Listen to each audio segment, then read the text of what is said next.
धन्यवाद। आपके लोकप्रिय आमदार विक्रम सावंत जी, प्रकाश जमदाड़े जी, मंसूर खतीब साहब, रमेश पाटिल जी, अप्पा राय बिराजदार जी, बाबा साहेब कोडक जी, नाना शिंदे जी, वहाबुल्ला साहब, शुभांगी जी, मीनाक्षी अक्की जी, मैं पहली बार आपके बीच में आया हूं।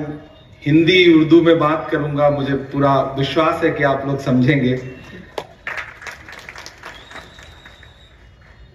विक्रम सावंत जी से जो मेरा रिश्ता है, वो पहली बार इनसे मेरी मुलाकात हुई जब कांग्रेस पार्टी ने, मेरी पार्टी ने मुझे राज्यसभा भेजने का निर्णय लिया और मुझे महाराष्ट्र से प्रतिनिधित्व करने का सौभाग्य मिला। तो उस वक्त विक्रम भाई से मेरी पहली मुलाकात हुई और आज जब विश्वजीत जी ने और विक्रम भाई ने मुझे आदेश किया कि आपको जत में आना है और यहां के लोगों से मुलाकात करनी है, तो मैं उनके आदेश पर यहां हाजिर हो गया हूं। कीमत तो बहुत बढ़ गई शहरों में धान की, कीमत तो बहुत बढ़ गई शहरों में धान की, लेकिन विदा ना हो सकी बेटी किसान की। मौका मिला तो लोगों ने कुर्सी के वास्ते तस्वीर ही बिगाड़ दी हिंदुस्तान की। जत वालों, आने वाली 20 तारीख को आपको न सिर्फ जत के भविष्य का फैसला करना है, बल्कि महाराष्ट्र के भविष्य का भी फैसला करना है। यह चुनाव अगर आपको लगता है कि सिर्फ एक आमदार चुनने का चुनाव है, तो आप बहुत छोटा सोच रहे हैं। यह चुनाव और इस चुनाव का मकसद और इस चुनाव का परिणाम बहुत बड़ा है। एक तरफ वो ताकतें खड़ी हैं जिन्होंने महाराष्ट्र में एक चलती हुई सरकार को लूट करके, लोकतंत्र को लूट करके सरकार बनाई। सरकार को लूटने से ही सुकून नहीं मिला तो राजनीतिक दलों को तोड़ा, उनके चुनाव निशान छीने। दिल्ली में बैठे हुए हाकिम ये सोचते हैं कि महाराष्ट्र को दिल्ली के रिमोट कंट्रोल से चलाया जाएगा, लेकिन यह वीर शिवाजी महाराज की धरती है, यह बाबा साहब अंबेडकर की धरती है, इसे दिल्ली के रिमोट कंट्रोल से नहीं चलाया जा सकता। इसलिए चुनाव बहुत महत्वपूर्ण है। यहां तमाम बड़े बुजुर्ग बैठे हैं, नौजवान साथी हैं, माए बहनें हैं। आप दोनों पार्टियों का अंतर देखिए। एक तरफ महाविकास आघाड़ी खड़ी है, एक तरफ महायुति खड़ी है। उनके नारे क्या हैं? बटोगे, कटोगे, मंगलसूत्र छीन ले जाएंगे, भैंस खोल ले जाएंगे, उल्टा लटका देंगे, घर ढहा देंगे। और एक तरफ महाविकास आघाड़ी के नेताओं के नारे क्या हैं? आइए नफरत के बाजार में मोहब्बत की दुकान खोलते हैं। ये लड़ाई सीधे सीधे नफरत और मोहब्बत के बीच में है, घृणा और प्रेम के बीच में है। और विक्रम सावंत जी आपके अपने आमदार हैं। आमदार रहते हुए पिछले 5 साल में इनका काम गिनाने की जरूरत नहीं है। मैं तो किसी भी आमदार या खासदार का जब आकलन करता हूं, जब उसको नापता हूं, तो मैं उस हाउस में, असेंबली में या फिर पार्लियामेंट में उसके द्वारा पूछे गए प्रश्नों से उसके व्यक्तित्व का आकलन करता हूं। ये इकलौते ऐसे आमदार हैं जिन्होंने महाराष्ट्र की असेंबली में 241 बार प्रश्न पूछा है। मुझे लगता है और जोरदार ताली इस बात पर बजनी चाहिए विक्रम सावंत जी के लिए। एक पढ़ा लिखा आमदार, एक अपने विधानसभा के लिए मुद्दों पर लड़ने वाला आमदार वहां खड़ा होकर के, आप आमदार और खासदार चुन के क्यों भेजते हैं कि वो जाएगा असेंबली में खड़ा होगा, आपके हक के लिए, आपके मुद्दों के लिए सरकार से लड़ेगा, जरूरत पड़ेगी तो अपनी सरकार से भी लड़ेगा। यही काम होता है आमदार और खासदार का। वो आपका प्रतिनिधित्व करता है, आपकी आवाज बन करके वहां जाता है।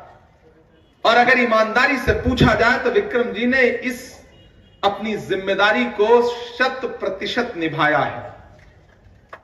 मेरे ऊपर तो इनका व्यक्तिगत एहसान है। मैं महाराष्ट्र में पैदा नहीं हुआ हूं, लेकिन मुझे ऐसा लगता है कि जैसे मेरा रोम रोम महाराष्ट्र के कण कण से मिलकर बना है। एक एक आत्मा का रिश्ता होता है, एक रूह का रिश्ता होता है जो इस राज्य से है। और मैं राजनीति की दुनिया का व्यक्ति नहीं था। मैं 2019 में जब राजनीति में आया और 2022 में जब हमारे नेता राहुल गांधी जी ने मुझे महाराष्ट्र से राज्यसभा भेजने का निर्णय लिया, तो उस रात मैंने सोचा कि वो किसी और राज्य से मुझे भेज सकते थे, महाराष्ट्र ही क्यों चुना।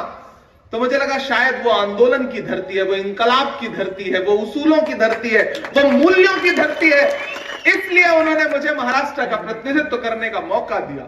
और आज अगर मैं खासदार बनकर के देश की सबसे बड़ी पंचायत में राज्यसभा में खड़ा होकर के आपके मुद्दों पर लड़ता हूं, तो उसकी बुनियाद में विक्रम सावंत जी का एक वोट शामिल है। एक ऐसे समय में जब एक एक मत बेचने, खरीदने और तोड़ने की, फोड़ने की साजिशें चल रही हो, न जाने कितने कितने के मोल लग रहे हो, ऐसे में जब मैं चुनाव लड़ने के लिए आया तो विक्रम भाई ने मेरा हाथ पकड़ा, बोले यार आपकी उम्र बहुत कम है, आप छोटे भाई की तरह हो। मैंने कहा मैं राज्यसभा का चुनाव पहली बार लड़ रहा हूं और हमेशा महाराष्ट्र में चुनाव नहीं होता था, निर्विरोध निर्वाचित हो जाते थे लोग राज्यसभा में।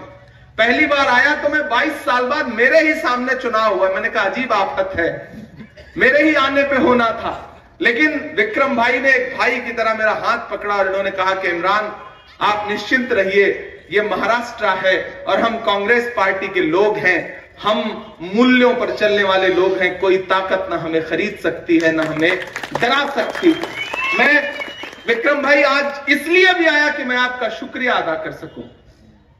और एक चीज जो और बहुत महत्वपूर्ण मैंने इनके अंदर देखी, एक ऐसा व्यक्ति जो मुद्दों की राजनीति करता है, कौन हिंदू, कौन मुसलमान, कौन सिख, कौन ईसाई, कौन दलित, कौन आदिवासी, इन चीजों से परे उठ करके अशोक साहिल ने कभी एक शेर कहा कि मैं तुम्हें अपने उसूलों की कसम देता हूं, मुझको मजहब के तराजू में न तौला जाए। मैं तुम्हें अपने उसूलों की कसम देता हूं, मुझको मजहब के तराजू में न तौला जाए। मैंने इंसान ही रहने की कसम खाई है, मुझको हिंदू या मुसलमान न समझा जाए। कुछ ऐसा व्यक्तित्व है उनका, और आज मैं उनके लिए आपके सामने अपना दामन फैला करके आया हूं कि आने वाली 20 तारीख को अपने घरों से बाहर निकलिए और वो लोग जो महाराष्ट्र को अपनी उंगलियों पे नचाना चाहते हैं, जो सोचते हैं कि महाराष्ट्र एक रिमोट से चलेगा, उनको जवाब दीजिए। आज जब मैं हेलीपैड पे लैंड किया तो पहले से टीम तैयार थी, चेकिंग कर रहे हैं वो कि आपने कुछ पैसे वैसे तो नहीं रखे हुए। मैंने कहा उनसे, मैंने तो टीम से पूछा कि आप उद्धव साहब ठाकरे जी का हेलीकॉप्टर चेक कर रहे हैं, उनका बैग चेक कर रहे हैं, मेरा चेक कर रहे हैं, आप सत्ता में जो बैठे हैं उनका चेक करने की हिम्मत जता पा रहे हैं? ये अपमानित करने का जो प्रयास है मराठी अस्मिता को, इसका बदला लेने का चुनाव है ये। वो आपके बीच में आएंगे, बड़े बड़े वादे करेंगे, बड़ी बड़ी बातें करेंगे, लेकिन मैं तो देश की पार्लियामेंट में बैठ के देख रहा हूं, महाराष्ट्र वालों, जत वालों, याद करो उनके एक एक नारे। 2014 में जब प्रधानमंत्री जी सत्ता में आए तो उनका पहला नारा क्या था? बहुत हुई महंगाई की मार, अब की बार मोदी सरकार। याद है ना ये नारा?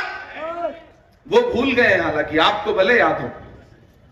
बहुत हुई महंगाई की मार, और फिर परिणाम क्या निकला कि जो पेट्रोल डीजल 58 रुपए लीटर था वो 100 रुपए के पास पहुंच गया, जो गैस सिलेंडर 400 का था वो 1000 रुपए के पार पहुंच गया। एक दिन पार्लियामेंट में भाजपा के एक मिनिस्टर साहब महंगाई पे भाषण दे रहे थे, मैं खड़ा हुआ, मैंने कहा आपको बोलने का कोई अधिकार नहीं है। भाजपा के लोग तो वो लोग हैं कि आपकी सरकारें फिल्में टैक्स फ्री करती हैं और कफन पर जीएसटी लेती हैं, आपको महंगाई पे बोलने का कोई अधिकार नहीं है। इनके नारे इनको याद दिलाओ बस। नारा दिया बेटी बचाओ बेटी पढ़ाओ, दिया ना? 2014 से ये नारा सुनते आ रहे हैं। इस नारे की सच्चाई क्या निकली कि मैं उत्तर प्रदेश का हूं, उत्तर प्रदेश में एक जिला है हाथरस, भाजपा की सरकार है। उस हाथरस में एक दलित बिटिया का बलात्कार हुआ और जब उसकी जान चली गई हॉस्पिटल में तो रात के 2 बजे उसकी लाश को बिना परिवार की मर्जी के जला दिया गया ताकि सबूत मिटाए जा सके। ये बात करते हैं बेटी बचाओ बेटी पढ़ाओ की। इन्होंने नारा दिया बेटी बचाओ बेटी पढ़ाओ का, और दिल्ली के जंतर मंतर पर जब ओलंपिक पदक लाने वाली बेटियां इंसाफ मांगने के लिए बैठी तो दिल्ली पुलिस ने जिस बेशर्मी के साथ उन्हें सड़कों पे घसीटा है, वो दृश्य आज भी देश भूला नहीं है। ये बात करते हैं बेटी बचाओ बेटी पढ़ाओ की। देश के प्रधानमंत्री लाल किले की दीवार पर खड़े होकर के 15 अगस्त को महिला सशक्तिकरण पे भाषण दे रहे थे और उस भाषण के महज 2 घंटे बाद गुजरात में बिल्किस का बलात्कार करने वाले आरोपी दोषी जो सजा काट रहे थे न सिर्फ छोड़े गए बल्कि उन्हें फूल मालाएं पहना के उनका स्वागत किया गया। ये बात करते हैं बेटी बचाओ बेटी पढ़ाओ की। इनके नारे झूठे हैं, इनके दावे झूठे हैं। मैं कल नांदेड़ में सभा कर रहा था, मैंने कहा ये जो महायुति की सरकार है ये महाभ्रष्ट सरकार है, ये धोखेबाजों की सरकार है। सामने से एक युवा खड़ा हुआ, उसने कहा खासदार साहब एक चीज इसमें जोड़िए। मैंने कहा बताइए। उसने कहा ये धोखेबाजों के साथ साथ खोखेबाजों की भी सरकार है। मैंने कहा ये सुझाव बहुत अच्छा है। ये धोखेबाजों और खोखेबाजों की सरकार। महाराष्ट्र को तो ऐसा धोखा दिया कि फॉक्सकॉन की फैक्ट्री हो, एयरबस का जो प्रोजेक्ट लगना था नागपुर में वो हो, उठा के गुजरात भेज दिया। आपके अधिकार को उठा के किस तरह दूसरे राज्यों में भेजा गया ये आपको देखना है। और प्रधानमंत्री जी तो कमाल ही है। एक दिन पार्लियामेंट में भाषण दे रहे थे, बोले बताओ कांग्रेस वालों 70 साल में क्या बनाया। मैं इधर से खड़ा हो गया, मैंने सोचा बताना शुरू करूं, तब तक मल्लिकार्जुन खड़गे जी हमारे अध्यक्ष जी बैठे थे, बोले इमरान मत बताओ, जो बताओगे ये उसको भी बेच देंगे, इनका काम से बेचने का है। तो झांसे में मत आइए, धोखे में मत आइए। आने वाली 20 तारीख को घरों से बाहर निकलिए और अपना एक एक वोट लेकर के जाइए पोलिंग बूथ पर। आपको चुनाव निशान पता है, 3 नंबर पे है ना। 3 नंबर पे अपने विक्रम भाई का चुनाव निशान है, हाथ का पंजा। और इस बार तो हाथ के पंजे में मशाल भी है। हाथ के पंजे में मशाल है। तुतारी बजा दीजिए, बिगुल बजा दीजिए, नगाड़ा बजा दीजिए, ये जो गद्दार हैं वो कहीं नजर नहीं आएंगे। उनके वायदे क्या हैं? उनकी गारंटी क्या है? आप भाजपा के किसी नेता का भाषण सुन लीजिए, किसी भी सभा में, वो प्रधानमंत्री से लेकर के और छोटा से छोटा नेता हो, जब भी कहीं भाषण देते हुए आप उनको सुनेंगे वही हिंदू मुसलमान 370 घुसपैठिया ये वो जला देंगे। कोई प्रेम की बात नहीं। हम सब मिलजुल के, मैं जद में बैठा हूं, यहां कौन हिंदू कौन मुसलमान, किसी के घर में कभी जरूरत हो तो पड़ोसी ये थोड़ी पूछेगा कि तुम्हारा धर्म क्या है, तुम्हारी जात क्या है। सबके सुख दुख में खड़े हैं। सुबह चाय की दुकान पे एक साथ बैठ करके चाय पी रहे। वो चाहते हैं कि बंटवारा हो जाए, वो चाहते हैं कि समाज एक दूसरे को देख के तनाव में रहे। मैं पिछली 7-8 रातों से सोया नहीं हूं, लेकिन जब मुझे विक्रम भाई ने आदेश दिया कि इमरान भाई आपको जद पहुंचना है, और मैं यहां अभी आया तो 5:05 पे मेरा टेक ऑफ था। मैंने कहा नहीं, मेरे सामने हजारों लोग बैठे हैं, मैं हेलीकॉप्टर पकड़ने के चक्कर में इतने लोगों के प्रेम को छोड़ करके नहीं जा सकता। मैंने हेलीकॉप्टर छोड़ दिया। मैंने कहा अगली सभा के लिए जाना है, 1.5-2 घंटे का सफर होगा, चले जाएंगे, थोड़ी मुश्किल उठा लेंगे। भाई ने न जाने मेरे लिए कितनी मुश्किलें उठाई होंगी। भारत ऐसे बनता है, इस प्रेम से बनता है भारत। उधर नफरत की बातें हैं। याद रखना जत वालों, उनकी गारंटी है कि अगर उनकी सरकार बनेगी तो अंबानी और अडानी का कर्जा माफ होगा, लेकिन अघाड़ी की सरकार बनेगी तो किसानों का कर्जा माफ होगा। ये अंतर है हमारे और उनके बीच में। महान बादशाह सिकंदर ने यूनान जीता। मेरी उम्र बहुत कम है लेकिन बातें कोशिश करूंगा कि थोड़ी सी गंभीर करूं। महान बादशाह सिकंदर ने जब यूनान जीता तो जीत का जश्न मनाने के लिए वो शहर की सड़कों पर निकला। तो उसने देखा कि पूरा शहर जश्न मना रहा है, लेकिन सड़क के किनारे एक संत आदमी, फकीर आदमी बेपरवाह चादर तान के सो रहा है। सिकंदर को गुस्सा आया। सिकंदर अपने घोड़े से उतरा, उतर के उस सोते हुए संत व्यक्ति के पास गया, फकीर के पास गया और गुस्से में आके उसे जोर की एक लात मारी और लात मार के कहा कि क्यों रे फकीर, मैंने शहर जीत लिया, लोग जश्न मना रहे हैं और तू सो रहा है। उस फकीर ने उनींदी आंखों से सिकंदर की तरफ देखा और देख करके कहा कि शहर जीतना बादशाहों का काम है, लेकिन लात मारना गधे का काम है। आप बताइए 2014 से और 2024 तक कभी नोटबंदी की लात, कभी जीएसटी की लात, एक रात पता चलता है कि कृषि कानून ले आए, 700 किसान शहीद हो गए। दिल्ली के सिंघू बॉर्डर पे बैठे हुए 700 किसान जब शहीद हुए, तब देश के पंत प्रधान को यह एहसास हुआ कि ये कृषि कानून तो गलत थे, इन्हें वापस ले सकते हैं। वापस ले लिया। 2014 में यवतमाल का वो दाभड़ी गांव अब प्रधानमंत्री जी को याद भी नहीं है, जहां वो आए थे किसानों के साथ चाय पर चर्चा करने। आज उसी गांव में महीने में सैकड़ों लोग आत्महत्या कर रहे हैं, उसी जिले में। बातें अलग हैं, ये लड़ाई बहुत महत्वपूर्ण है। याद करिए 2024 का लोकसभा का चुनाव और भाजपा के नेताओं के भाषण उठा के देख लीजिए। मैं तथ्यों के साथ बात करने वाला व्यक्ति हूं। भाजपा के नेता चाहे अनंत हेगड़े हो, चाहे लल्लू सिंह हो, चाहे अरुण गोविल हो, चाहे दिया मिर्धा हो, एक बात थी कि हमें बहुमत दीजिए, हम संविधान बदलेंगे। वो तो भला हो भारत की जनता का कि जिसने 400 पार का नारा लगाने वालों को ला करके 240 पे ऐसा पटका ये अपने अकेले के पैरों पे खड़े नहीं हो पाए। 2 बैसाखियां उधार लेनी पड़ी, एक बिहार से, एक आंध्र प्रदेश से, एक चंद्रबाबू, एक नीतीश बाबू। एक भी बैसाखी छिटकी, सरकार की सांस अटकी। कभी भी हो सकता है। और वो जो बिहार वाले हैं ना, वो तो महाराष्ट्र के परिणाम का इंतजार कर रहे हैं कि महाराष्ट्र में कुछ अच्छा हो जाए तो बिहार कब अपनी राह चल देगा, कोई भरोसा नहीं है। इसलिए आप सबसे अनुरोध करता हूं, ये चुनाव डॉक्टर बाबा साहब अंबेडकर के संविधान को बचाने का चुनाव है। इस चुनाव में आपको आपके मतों को लूट करके सरकार बनाने वालों से बदला लेने का चुनाव है। ये बदलापुर आपको याद होगा, पुणे का गैंगरेप आपको याद होगा, कानून व्यवस्था कहां खड़ी है आपको याद होगा। इस सरकार ने भ्रष्टाचार के सारे रिकॉर्ड तोड़े। इसलिए मैं आप सबसे अनुरोध करूंगा कि भाजपा के लोग, महायुति का कोई भी आए तो उनसे कह देना ये जत है। पिछली बार 37,000 वोटों से जिताया था, इस बार कम से कम 51,000 वोटों से जिता करके विक्रम सावंत को असेंबली पहुंचाएंगे। और मैं आपका खासदार होने के नाते यहां एक वादा करता हूं कि आप के असेंबली के डेवलपमेंट के लिए अगर इनकी निधि कम पड़ जाएगी, इनका फंड कम पड़ जाएगा, तो मैं अपना ब्लैंक साइन किया हुआ एक लेटर पैड इनको दे दूंगा। जो भी लेना हो जब चाहेंगे ले सकते हैं, यहां के डेवलपमेंट के लिए, यहां के लोगों के लिए। तो अब आप सोच लीजिए, एक जिताइए, एक साथ में फ्री पाइए।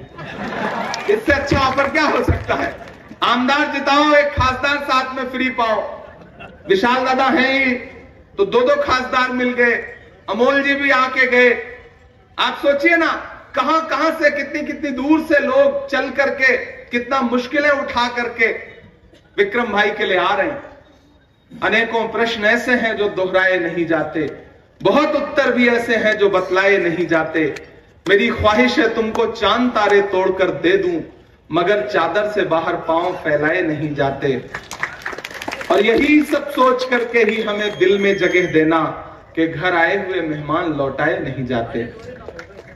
जत वालों और मैं सभी समाज के लोगों से अनुरोध करता हूं, मैंने देखा है राहुल गांधी को, मैं राहुल गांधी से प्रभावित होकर राजनीति में आया। मैंने कहा ना, मेरा राजनीति से कोई लेना देना नहीं था, मेरे परिवार का कोई रिश्ता नहीं था राजनीति से। मैं तो एक सामान्य सा लड़का था, कविताएं लिखता था, साहित्य रचता था। और उसके बाद जब देश में नफरतें आसमान पर छू रही थी, ऐसे में एक दिन राहुल गांधी ने कहा कि मैं कन्याकुमारी से कश्मीर तक पैदल चलूंगा, 4000 किलोमीटर, बस एक नारा लगाऊंगा, नफरत छोड़ो भारत जोड़ो। नफरत के बाजार में मोहब्बत की दुकान खोलनी है। मैं चला हूं राहुल गांधी के साथ। मुझसे मीडिया के साथी पूछा करते थे कि इमरान साहब आप सांसद बाद में हैं, शायर पहले हैं, राहुल गांधी के साथ चल रहे हैं, आप क्या कहेंगे? तब मैं उनसे कहता था कि जो हर जालिम से टकराएगी वो आंधी बनाऊंगा, जो हर जालिम से टकराएगी वो आंधी बनाऊंगा। नए अंग्रेज आए हैं, नया गांधी बनाऊंगा। मैं चला हूं राहुल गांधी के साथ, वही राहुल गांधी जिनको नरेंद्र मोदी जी और अमित शाह जी शहजादा कहते थे, राजकुमार कहते थे। उनके भाषण उठा के देखिएगा। मुझे बताओ जत वालों की दुनिया में है ऐसा कोई राजकुमार, कोई शहजादा जो 4000 किलोमीटर अपने पैर के छालों की परवाह किए बगैर पैदल चले, लोगों को गले से लगाए, उनके आंसू पोंछे, किसानों से मिले, नौजवानों से मिले, महिलाओं की समस्याओं को समझे? अगर राजकुमार और शहजादे ऐसे होते हैं तो हम ऐसे शहजादों को अपने पलकों पे बिठाएंगे। देश को जरूरत है ऐसे शहजादों की। तो मैं आपसे अपील करता हूं साथियों, यहां से वहां तक बड़ी तादाद में लोग यहां इकट्ठा है कि 20 तारीख को घरों से बाहर निकलिए और विक्रम भाई के लिए वोट करिए। हाथ के पंजे के सामने वाला बटन दबाइए और एक बार फिर से विक्रम सावंत जी को सेवा का मौका दीजिए और आप आमदार बना के भेज दीजिए। मैं पाथरी से लेकर के, जालना से लेकर, श्रीरामपुर से लेकर के, रावेर से लेकर के नांदेड़ होता हुआ यहां पहुंचा हूं, पुणे होता हुआ। पूरे प्रदेश में महाविकास अघाड़ी का शानदार माहौल है। मंदिरों में भजन चल रहा है, मस्जिदों में दुआ चल रही है। जिस तरफ भी नजर तुम उठाओ बस अघाड़ी की हवा चल रही है। सरकार बनने जा रही है, महाराष्ट्र में सरकार बनने जा रही है। मैं तो उनसे भी अनुरोध करूंगा जो थोड़े बहुत लोग भाजपा के साथ यहां जत में हैं, उनसे भी मेरा अनुरोध है कि धोखा खाना बंद करिए। नादान हो, इस दौर में क्या ढूंढ रहे हो तुम? जहर की शीशी में दवा ढूंढ रहे हो?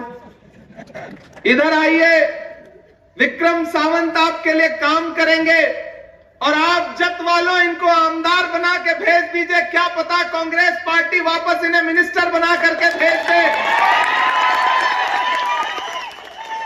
आप बड़े वोटों के अंतर से इन्हें जिता के वापस फिर से इनसे कहिए कि जाओ, इस बार 241 प्रश्न पूछा था, इस बार 341 पूछो। ये जिम्मेदारी देकर के इन्हें भेजिए, क्योंकि अच्छे लोगों की जरूरत है राजनीति को। राजनीति की शुचिता और राजनीति की पवित्रता को बनाए रखने के लिए मजबूत कंधों की जरूरत है। ये जाएंगे तो फिर से आपके लिए काम करेंगे। मैं आया हूं, कविता लिखता हूं, नहीं सुनाऊंगा तो आपको यह लगेगा कि देखो सिर्फ भाषण सुना के चला गया। और भाषण सुन सुन करके आप बहुत देर से बैठे हुए हैं, कई घंटे से। नया पाने की चाहत में पुराना छूट जाता है। तुझे अपनाऊं तो मुझसे जमाना रूठ जाता है। मोहब्बत पढ़ने लिखने में बहुत आसान है, लेकिन मोहब्बत को निभाने में पसीना छूट जाता है। तो आप पिछले कुछ घंटों से यहां बैठे हुए हैं। मैं तो इस बीच जब पार्लियामेंट में खड़ा होता हूं और सामने पंत प्रधान होते हैं तो बस मैं उनको उनके पुराने नारे याद दिलाता हूं, पुराने भाषण। मैं उनको जैसे ही देखता हूं कहता हूं कि आपको याद है आप 2014 में कहते थे भाइयों बहनों। देखिए बड़े समझदार लोग हैं आप, समझ जाते हैं कि किसने क्या नारा लगाया था। तो कहते हैं भाइयों बहनों, देश के खजाने की चाबी मुझे सौंप दो, मैं देश नहीं लुटने दूंगा, चौकीदारी करूंगा। कहा था ना। अब तो मैं उनसे पूछता हूं वहां भी खड़ा होकर के और यहां भी, क्या कहां सोया है चौकीदार, कहां सोया है चौकीदार। थक तो नहीं गया? मुझे लगना चाहिए कि मैं जब में खड़ा हूं और मतलब थके नहीं है आप। ये मिट्टी बड़ी जिंदा दिल लोगों की मिट्टी है, यहां इतनी जल्दी थकने वाले लोग नहीं है, सरकारों को थका देने वाले लोग हैं। क्या कहां सोया है चौकीदार, कहां सोया है चौकीदार। विजय माल्या नाक के नीचे से हो गया फरार, कहां सोया है चौकीदार, कहां सोया है चौकीदार। ये भाजपा वाले कहते हैं कांग्रेस वालों 70 साल का हिसाब दो, कहते हैं ना। जत वालों, जो भाजपा सरकार अपना चलाया हुआ 2000 का नोट 7 साल नहीं चला पाई, वो हमसे 70 साल का हिसाब मांगे। कहां सोया है चौकीदार, कहां सोया है चौकीदार। गैस सिलेंडर की कीमत भी 1000 के पार, कहां सोया है चौकीदार कहाँ सोया है चौकीदार के चाय।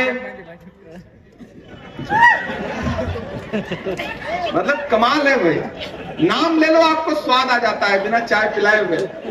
जत वालों को मैं मतलब सलाम करता हूं, आपकी जिंदादिली को, आपकी समझदारी को, ये बड़े अच्छे लोग हैं। मैं विक्रम भाई से मिला था तभी मैं समझ गया था कि जहां से आते होंगे वहां के लोग तो और अच्छे होंगे, इसलिए मैं आज भी आया कि चाय बेचने वाला पूरा भारत बेच रहा है। बेच रहा है कि नहीं बेच रहा है? बेच रहा है कि नहीं बेच रहा है? कि चाय बेचने वाला पूरा भारत बेच रहा है। इसी काम में हासिल उसे महारत बेच रहा है। कि रेल बिक गई, तेल बिक गया, बिका हवाई अड्डा। अगली पंक्ति में एक नाम आएगा और आपको स्वाद आए उस नाम का ना, तो फिर आपकी तालियों का शोर पूरे महाराष्ट्र में जाना चाहिए कि रेल बिक गई, तेल बिक गया, बिका हवाई अड्डा। सब कुछ बिकता देख के खुश हैं अपने जेपी नड्डा। कि जनता महंगाई की मारी, हमसे बहुत दुखी रहते हैं आजकल भाजपा वाले, कहते हैं मजाक मजाक में वो बात कह देता है जो बहुत चुभती है। मैंने कहा कवि और साहित्यकार का काम ही है ये है। जब जब हमें लगेगा कि राजनीति जो है वो शुचिता और पवित्रता के मानदंड से हट रही है, तब तब हम कलमकारों की जिम्मेदारी है कि हम आईना दिखाएंगे, हम आपको आपके चेहरे के सामने आईना दिखाएंगे, ये हमारी जिम्मेदारी है। कि जनता महंगाई की मारी, जनता महंगाई की मारी करती हाहाकार। कहां सोया है चौकीदार, कहां सोया है चौकीदार। विक्रम भाई इधर आइए, आप दूर दूर बैठे हैं, अच्छा नहीं लग रहा।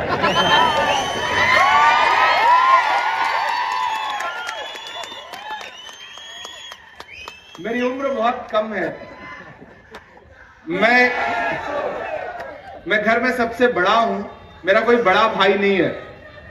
जब इनसे मिला ना तो मुझे लगा कि एक बड़ा भाई, बड़ा प्यार करने वाला, मोहब्बत करने वाला मेरे हिस्से में है। और ये मैं बड़ी भावुकता से ये बात कह रहा हूं। और इस जत में खड़ा होकर के वो जो तमाम साजिशें करने वाले लोग हैं, विक्रम भाई के खिलाफ तमाम जो खुराफातें करने वाले लोग हैं, उनके लिए कह के जा रहा हूं ये पंक्तियां कि दायरे में सिमट के आएगा, हर रवायत से हट के आएगा। आंधियों को जरा खबर कर दो, आंधियों को जरा खबर कर दो, शेर वापस पलट के आएगा, शेर वापस पलट के आएगा। मुझे विश्वास दिलाइए कि हाथ उठा करके कोई भी हाथ नीचे नहीं रहना चाहिए। मुझे भरोसा दिलाइए कि 20 तारीख को घरों से बाहर निकलेंगे, अपना एक एक और हाथ के पंजे के सामने वाला बटन दबा करके देंगे। विक्रम भाई को कम से कम 51,000 की जीत से असेंबली पहुंचाएंगे। आपका एक एक वोट सिर्फ विक्रम को नहीं मिलेगा, मोहब्बत के उस मसीहा को मिलेगा जिसका नाम राहुल गांधी है, शरद पवार साहब को मिलेगा, उद्धव ठाकरे जी को मिलेगा। आपका एक एक वोट मेरे ऊपर आपका व्यक्तिगत एहसान होगा, जिस एहसान को पूरी जिंदगी चुकाऊंगा, ये मैं आपसे वादा कर रहा हूं। जब के लिए जब भी मेरी जरूरत होगी, विक्रम भाई के जरिए मुझे एक आवाज दे दीजिएगा। मैं अपनी निधि लेकर के, अपना सामर्थ्य लेकर के, अपनी ताकत लेकर के आपको जत में खड़ा मिलूंगा, ये आपसे वादा करता हूं। मुंबई में ये आपके लिए लड़ेंगे, महाराष्ट्र में ये आपके मुद्दों पर लड़ेंगे, और दिल्ली में आपका एक वकील मैं हूं, एक विशाल है, हम दोनों लोग लोकसभा और राज्यसभा में आपके लड़ेंगे, ये आपसे वादा करता हूं। बहुत अच्छा लगा। लहू में जो भी, बदन में जो भी लहू है तेरी अमानत है, जहां जहां हो जरूरत वसूल कर लेना। मुझे पूरा विश्वास है 23 को परिणाम आएगा तो मैं दिल्ली या महाराष्ट्र जहां भी रहूंगा, मेरी नजरें इसी जत पे रहेंगी। 51,000 याद रखिएगा। बहुत बहुत ही अलंकार